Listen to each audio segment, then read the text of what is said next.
नमस्कार,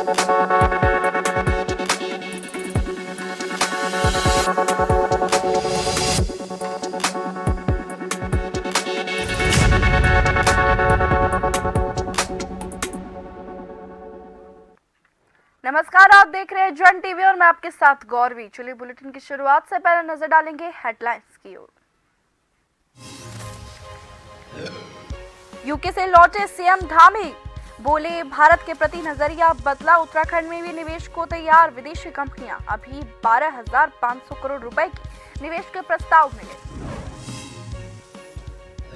पर्यटन मंत्री सतपाल महाराज से इतिहासकार गोपाल भारद्वाज ने म्यूजियम बनाने की रखी मांग। 3 बार नगर पालिका की बैठक में प्रस्ताव हुआ पास, लेकिन नहीं बना म्यूजियम। कीमती ऐतिहासिक धरोहर होगी तब बर्बाद। काशीपुर में 6 साल से अधर में लटके ओवरब्रिज निर्माण को लेकर कांग्रेस का बीजेपी पर हमला। 2017 में रखी गई थी फ्लाईओवर की नींव, निर्माण पूरा न होने पर अनिश्चितकालीन धरने की चेतावनी।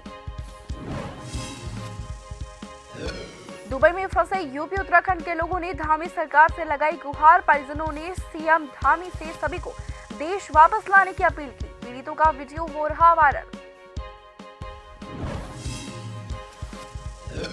ड्रग फ्री देवभूमि अभियान में हरिद्वार पुलिस को बड़ी कामयाबी, 27 लाख की स्मैक के साथ तस्कर गिरफ्तार।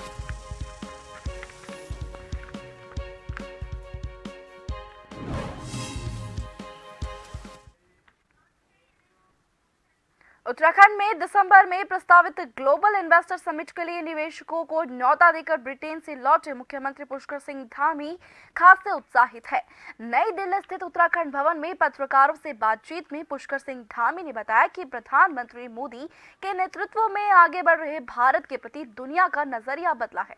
उन्होंने बताया कि प्रवासी उत्तराखंडी और विदेशी निवेशक उत्तराखंड में निवेश के लिए तैयार हैं। अभी तक 12,500 करोड़ रुपए के निवेश प्रस्ताव मिल चुके हैं। ब्रिटेन में राजनेताओं और उद्यमियों का मानना था कि भारत निकट भविष्य में $5 ट्रिलियन ही नहीं बल्कि $10 ट्रिलियन की अर्थव्यवस्था बनकर दुनिया का नेतृत्व कर सकता है। पूरी दुनिया ने बदलते हुए भारत को देखा है। में भी रोड शो का कार्यक्रम हुआ 26 तारीख को, 27 तारीख को बर्मिंघम में। तो जब हम वहां पहुंचे और एक लंबी यात्रा उत्तराखंड से करते हुए लगभग 14 घंटे की यात्रा वहां पर हुई, और उस यात्रा के बावजूद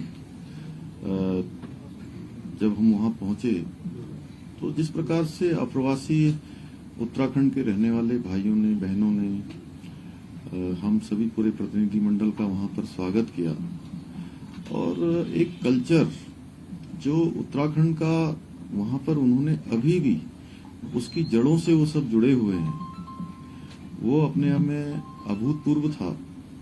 और ब्रिटेन के पर्यटन मंत्री के साथ जो वार्ता हुई, उस वार्ता में हम लोगों ने एक संयुक्त रूप से एक मसौदा तैयार किया है कि कैसे एक जो विदेशी टूरिस्ट कैसे वो उत्तराखंड आए और अधिकतम उत्तराखंड के स्थानों पर जाएं। उन सभी पर हमारी सार्थक चर्चा हुई। लगभग 12,500 करोड़ के अभी निवेश पर करार हुआ है, और आगे के लिए बहुत सारे लोगों ने कहा है और हमको कुछ प्रस्ताव दिए भी हैं। क्योंकि बहुत सारे प्रस्तावों पर चूंकि एकदम से हमको प्रस्ताव मिले हैं और सभी पर हम तुरंत उस पर निर्णय नहीं कर सकते थे, क्योंकि कुछ आकलन भी करना होता है। तो उनके आकलन करने के बाद और हमें पूरी उम्मीद है कि जो हमारी 8 और 9 दिसंबर को ग्लोबल इन्वेस्टर समिट का समारोह होगा, तब तक एक बड़ी मात्रा में हमको लोगों के निवेश प्राप्त हो जाएंगे। उत्तराखंड के 3 दिवसीय दौरे पर पार्टी के राष्ट्रीय संयुक्त महासचिव वी सतीश भाजपा के प्रदेश मुख्यालय पहुंचे। इस दौरान उनका कार्यकर्ताओं ने भव्य स्वागत किया। वी सतीश ने मुख्यालय में सबसे पहले हर मोर्चा के प्रदेश अध्यक्ष, महामंत्री और प्रभारियों से अलग अलग चर्चा कर अब तक के कामकाज और कमियों की जानकारी ली। उन्होंने पदाधिकारियों से ये भी जाना कि अब तक कितने लोग राज्य और केंद्र सरकार की योजनाओं का लाभ ले रहे हैं, जो लाभ से वंचित है उसकी वजह क्या है। सतीश ने कहा कि हर योजना का लाभ अंतिम पायदान पर खड़े व्यक्ति तक पहुंचना चाहिए और इसमें सभी मोर्चों के पदाधिकारियों का अहम रोल है।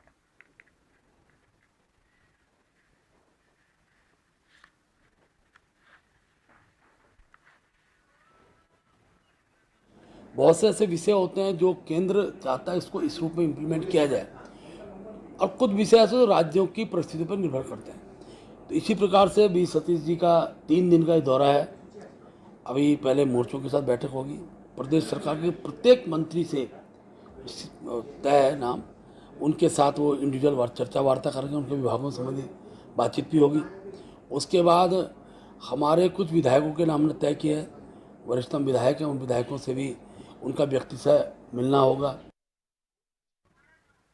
रुड़की के छबरेड़ा क्षेत्र में उत्तराखंड के पूर्व मुख्यमंत्री हरीश रावत के द्वारा किसानों की आवाज बुलंद करने के लिए कई मांगों को लेकर किसान सम्मान यात्रा निकाली गई। ये यात्रा छबरेड़ा के रॉयल बैंक्वेट हॉल से शुरू हुई, जिसका समापन किसान चौक पर हुआ। इस दौरान उत्तराखंड के पूर्व मुख्यमंत्री हरीश रावत ने सभी किसान चौक और मंदिरों में जाकर मत्था टेका। पूर्व मुख्यमंत्री हरीश रावत ने कहा कि किसानों के गन्ना भुगतान, खराब हुई फसलों का मुआवजा, कर्ज पर ब्याज माफ, बिजली पानी का बकाया माफ और गन्ने की खरीद मूल्य 4.15 होनी चाहिए।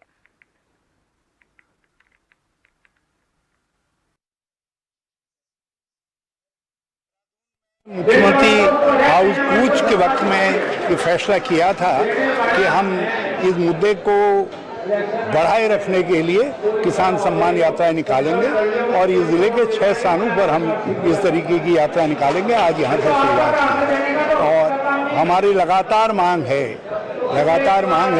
एक तो मुआवजे की राशि बढ़ाई जाए, प्रति बीघा 1100 के बजाय 10,000 की जाए, और इकबालपुर चीनी मिल का जो बकाया है उसका भुगतान प्रारंभ किया जाए, और गन्ने का खरीद मूल्य 425 रुपये पर क्विंटल से अधिक होना चाहिए, और जो फसल चक्र में बिजली पानी का बकाया है वो माफ़ होना चाहिए, और कर्ज पर ब्याज माफ़ होना चाहिए। कांग्रेस पार्टी ने हमारे आदरणीय नेता श्री हरीश रावत जी के नेतृत्व में किसान सम्मान यात्रा एक निकाली, और किसान सम्मान यात्रा के माध्यम से हमने किसानों को उचित सम्मान मिले, इस चीज़ की हम लोगों ने मांग की। उचित सम्मान मैं इसलिए कह रहा हूँ कि पूरे उत्तराखंड में आपदा आई, विशेषतः हरिद्वार का जो किसान है वो बर्बादी के कगार पर पहुंच गया। किसान की फसलें जो है वो पूरी तरह तबाह और बर्बाद हो गई। हम लोगों ने मांग की कि पूरी तरह से सर्वेक्षण और निरीक्षण जो है वो उचित तरीके से किसानों का किया जाए, और हम लोगों ने प्रति बीघा मुआवजा 10 से 12 हज़ार रुपये की मांग की है, क्योंकि किसानों को अपने पैरों पर खड़ा होने के लिए इस मुआवजे की अत्यंत आवश्यकता है। मशहूर इतिहासकार गोपाल भारद्वाज ने उनके पास रखी मसूरी और आसपास के क्षेत्र से जुड़े हुए इतिहास और अन्य इतिहास से जुड़ी कई ऐतिहासिक चीजों को सरकार और नगर पालिका परिषद मसूरी के द्वारा संरक्षित न किए जाने को लेकर नाराजगी व्यक्त की है। गोपाल भारद्वाज के द्वारा पर्यटन मंत्री सतपाल महाराज से मुलाकात कर उनके पास रखी गई कई कीमती इतिहास से जुड़ी चीजों को संरक्षित किए जाने की मांग को लेकर म्यूजियम बनाने की मांग की गई है। गोपाल भारद्वाज ने कहा कि नगर पालिका परिषद मसूरी की उदासीनता के कारण उनके पास रखी कीमती ऐतिहासिक चीजों के संरक्षण को लेकर म्यूजियम नहीं बन पाया है, जबकि 3 बार नगर पालिका की बोर्ड बैठक में प्रस्ताव पास किया गया है, लेकिन दुर्भाग्यवश म्यूजियम धरातल पर अभी तक नहीं आ पाया।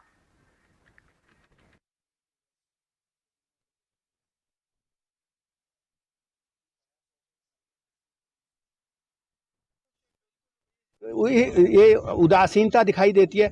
2006 में सबसे पहले जब मनमोहन सिंह मल के यहाँ नगर पालिका के अध्यक्ष थे, तब से इन्होंने कहा था हम मसूरी को एक म्यूजियम देंगे जिसमें मसूरी का इतिहास को संग्रहित किया जाएगा। उसके बाद 2 बार नगर पालिका जो प्रेजेंट नगर पालिका इन्होंने अपने बोर्ड मीटिंग में पास किया, उसका बजट भी रखा, लेकिन उसके बाद आज भी कुछ नहीं हुआ।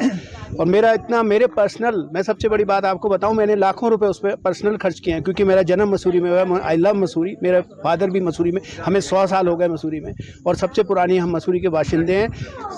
80 साल से तो हम हाउस टैक्स दे रहे हैं नगर पालिका को, वैसे भी हमारा अधिकार बनता है, लेकिन हमें हमेशा उदासीनता या उसमें कोई राजनीति वो रहा होगा या जो भी रहा होगा, आज तक ये म्यूजियम नहीं बना। और मुझे इस व्यक्तिगत रूप से भी, और ये तो एक तरह से शहर का नुकसान है, मसूरी नगर का है, हर शहर की एक हिस्ट्री होती है और ऑथेंटिक हिस्ट्री होनी चाहिए। उधम सिंह नगर में विदेश भेजने के नाम पर ठगी करने का सिलसिला अभी थमा नहीं था कि अब एक ऐसा मामला सामने आया है जो कि सभी को हैरत में डाल सकता है। उत्तराखंड के 3 युवक और उत्तराखंड की सीमा से सटे उत्तर प्रदेश के 2 युवकों को दुबई में बंधक बनाने का मामला सामने आया है, जो कि अब विदेश में फंसे लोगों की एक वीडियो जो है सोशल मीडिया पर खूब वायरल हो रही है। वायरल वीडियो में युवक धामी सरकार से गुहार लगाते हुए नजर आ रहे हैं। अब युवकों के परिजनों ने भी सीएम पुष्कर सिंह धामी से मदद की गुहार लगाई है। वहीं इस पूरे मामले पर भाजपा जिलाध्यक्ष गुंजन सुखीजा ने बताया कि उन्हें जानकारी मिली है कि जिले के कुछ युवक जो है दुबई में फंसे हुए हैं। उन्होंने लोगों से अपील की है कि विदेश ना जाएं, किसी धोखाधड़ी में ना फंसे, पहले पूरी जानकारी ले उसी के बाद विदेश जाएं।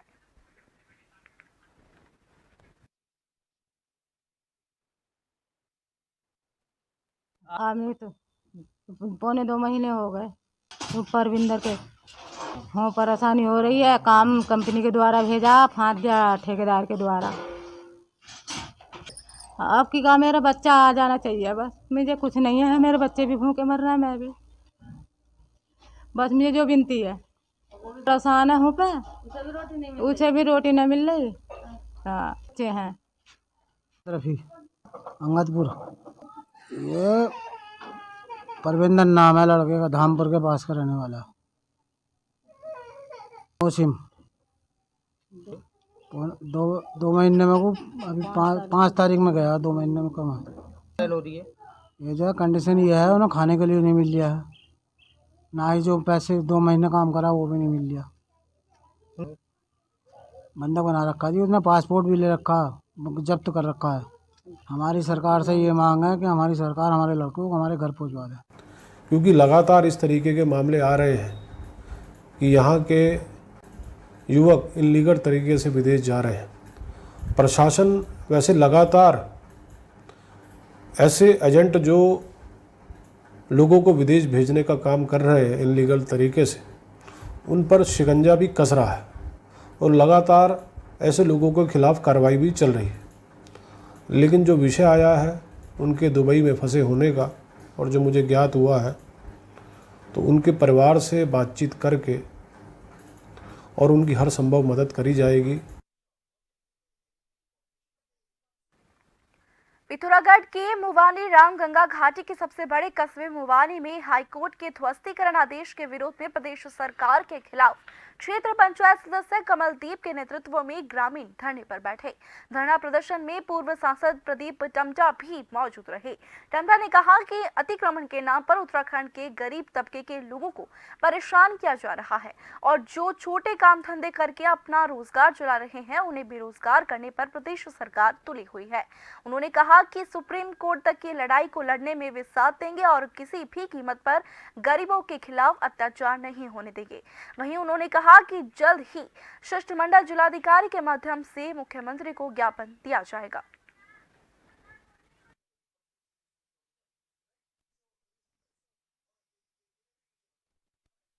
आज मुआनी के व्यापार से जुड़े हुए लोग और उसके ग्रामीण क्षेत्र के लोगों ने जो राज्य सरकार का एक अतिक्रमण के नाम पर गरीबों को उजाड़ने का जो अभियान चल रहा है उसके खिलाफ उन्होंने धरना यहाँ पर आयोजित किया। मैं भी उस धरने में शामिल रहा। मैं पूरी तरह से सहमत हूँ कि राज्य की सरकार को कोई ऐसी मुआनी का ही नहीं है, पूरे राज्य के सामने संकट है। और मैं जब आ रहा था शहर के अंदर, मैंने ये पुरानी दुकानें कोई 10 साल कोई 50 साल से दोनों और जो क्रॉस के निशान देखे, एक तरह से लोगों को उजाड़ने की और सरकार बढ़ रही है।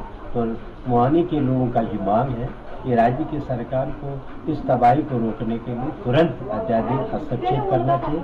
अगर नए कानून की आवश्यकता है, नए अध्यादेश की आवश्यकता है तो लाना चाहिए। आगे राज्य का धर्म है कि अपने लोगों की आजीविका को सुरक्षित रखना। और इसी के साथ अब वक्त एक छोटे से ब्रेक का।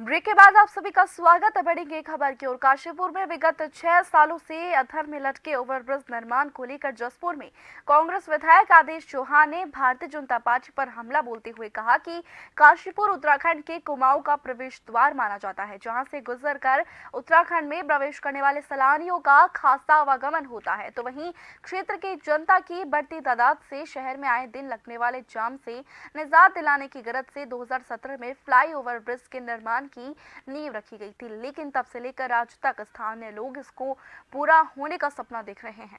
भाजपा विधायक का बिल्डर से गठजोड़ का आरोप लगाते हुए कहा कि यदि ओवरब्रिज का अधूरा काम पूरा नहीं हुआ तो लड़ाई आर पार की होगी और मैं स्थानीय भाजपा विधायक के गेट पर कांग्रेस अनिश्चितकालीन धरना देगी।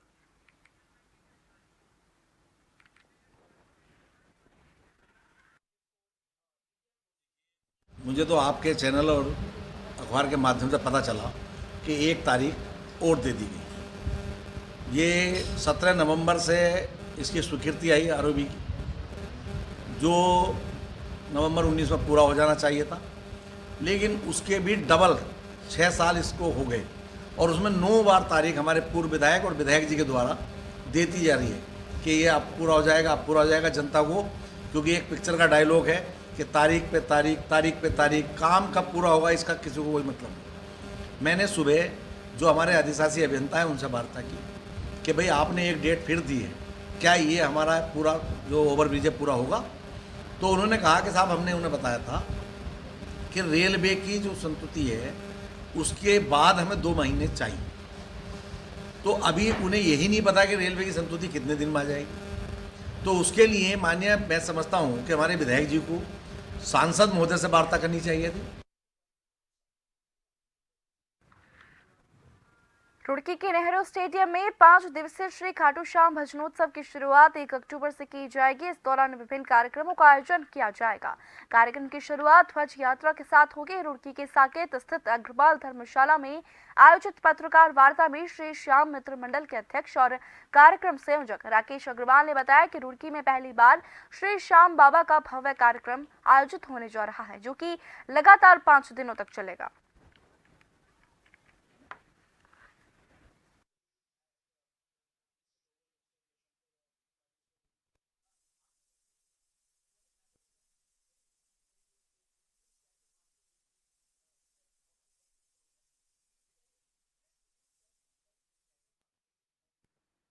खबर हरिद्वार से है, जहां हरिद्वार पुलिस को बड़ी कामयाबी मिली है, जहां पुलिस ने 27 लाख की अवैध स्मैक के साथ स्मैक तस्कर को गिरफ्तार किया है। वहीं एसएसपी हरिद्वार ने जानकारी लेते हुए बताया कि उत्तराखंड के मुख्यमंत्री पुष्कर सिंह धामी का 2025 में ड्रग फ्री देवभूमि मिशन को हरिद्वार पुलिस अब अपने सर लेकर हरिद्वार में हो रही गतिविधियों में अवैध नशे के खिलाफ अपराधियों को पकड़कर जेल भेजेगी।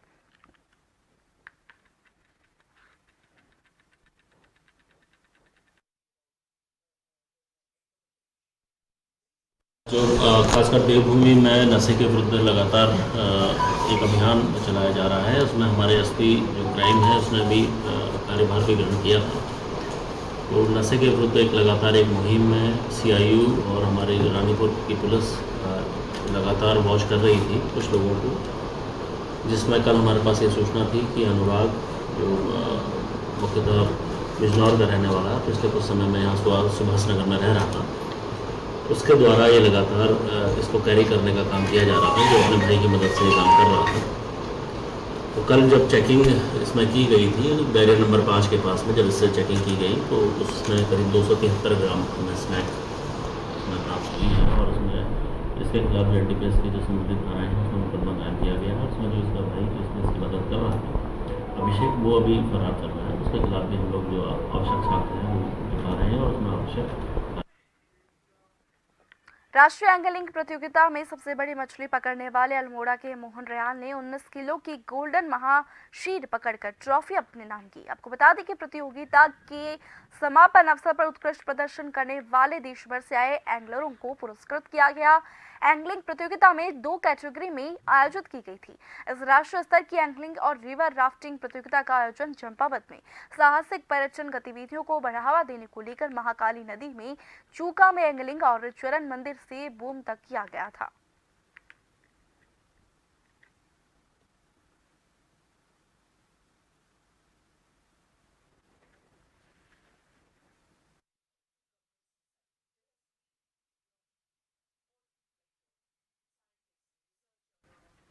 मसूरी में संदिग्ध परिस्थितियों में एक हेड कांस्टेबल की मौत हो गई, जिससे पुलिस में हड़कंप मच गया। आपको बता दें कि हेड कांस्टेबल मसूरी के हेपी वाली चौकी पर तैनात थे और सुबह से तबीयत खराब थी और वो अपने कमरे में आराम कर रहे थे।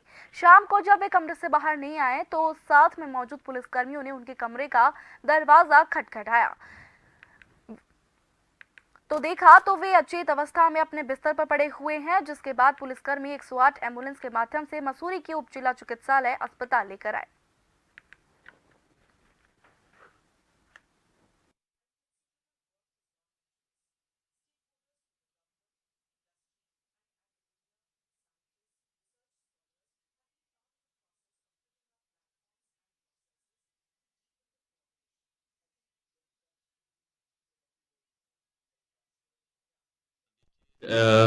अराउंड 6:50 में एक रोशन कोहली नाम से, जिनकी उम्र अप्रॉक्स 45 साल होगी, यहाँ पे अनकॉन्शियस स्टेट में लाया गया, जिनको जांच के बाद मृत घोषित किया गया। सर वजह क्या मानी जा रही है फिलहाल, अभी प्रथम दृष्टया क्या खबर? देखो, वजह तो एग्जैक्टली पोस्टमार्टम के बाद ही पता चलेगी। अभी तो ऐसा कहना बहुत मुश्किल है कि क्या वजह होगी। क्या हार्ट अटैक माना जा सकता है सर? देखो, ऐसे मैं कह नहीं सकता हार्ट अटैक हो, वो पोस्टमार्टम के बाद ही बता सकते हैं सभी क्या है। ब्रॉड डेड से सर यहाँ? हाँ, ये ब्रॉड डेड ही लाया गया हमारे से। मेरी माटी मेरा देश अभियान के तहत आईटीबीपी के जवानों ने मसूरी के दूरस्थ गांवों की मिट्टी को एकत्रित किया। आईटीबीपी के हिमवीरों के साथ स्थानीय लोगों ने बढ़ चढ़कर इसमें हिस्सा लिया। इस मौके पर हाथीपाव क्षेत्र से मिट्टी को सभी लोगों ने एकत्रित कर कलश में डाला गया। वो मसूरी के विभिन्न गांवों की मिट्टी को एकत्रित कर कलश के माध्यम से दिल्ली भेजा जाएगा। आईटीबीपी के अधिकारियों ने बताया कि देशवासियों को इस वर्ष इस अभियान को एक नई ऊंचाई पर लेकर जाना है। वो देश के प्रत्येक हिस्से की मिट्टी एकत्रित कर दिल्ली भेज रहे हैं, जिससे लोगों में देश प्रेम के साथ देश की आन बान शान के लिए अपने प्राणों को न्यौछावर करने के लिए शहीदों को याद किया जा सके। उन्होंने कहा कि आईटीबीपी देश के प्रत्येक व्यक्ति के साथ कदम से कदम मिलाकर खड़ी हुई है और उन्हीं की सेवा के लिए हमेशा तत्पर रहते हैं। महोदय के नेतृत्व में ये कलश यात्रा का आयोजन किया गया है, जिसमें हमारे अर्बन गांव और जो भी अपने लोकल गांव हैं उनकी मिट्टी इकट्ठा करके जो देश के लिए सर्वोच्च बलिदान दिया है, उनके लिए ये मिट्टी दिल्ली भेजी जा रही है। इसी उपलक्ष्य में कार्यक्रम का आयोजन किया गया। विश्व हिंदू परिषद बजरंग दल की शौर्य जागरण यात्रा के तहत लोहा घाट में आज स्वागत कार्यक्रम और जनसभा का आयोजन किया गया। उत्तराखंड में विभिन्न तरह से फैल रही सनातनी धर्म विरुद्ध गतिविधियों के प्रति जागरूक करने के लिए और उत्तराखंड की परंपराओं को जीवित रखने के उद्देश्य से निकली गई शौर्य जागरण यात्रा का भव्य स्वागत किया गया। सभी वक्ताओं ने पुरजोर तरीके से उत्तराखंड की सनातनी परंपरा को बनाए रखने का संकल्प लेते हुए धर्म विरोधी घटनाओं में रोक लगाने के लिए एकजुट होकर कार्य करने का आह्वान किया। मेरा शहर का व्यापार भी मेरा, विधर्मियों का नहीं, गौ भक्षकों का नहीं। इसको लेकर जागरण के लेकर पूरे देश भर में ऐसी शौर्य जागरण यात्राएं प्रारंभ हुई है। 19 तारीख को बद्रीनाथ जी से शुरू हुई है, 6 तारीख को हरिद्वार में समाप्त हुई। और इसी के साथ जन उत्तराखंड में फिलहाल के लिए इतना ही। बने रहिए जन टीवी के साथ। नमस्कार।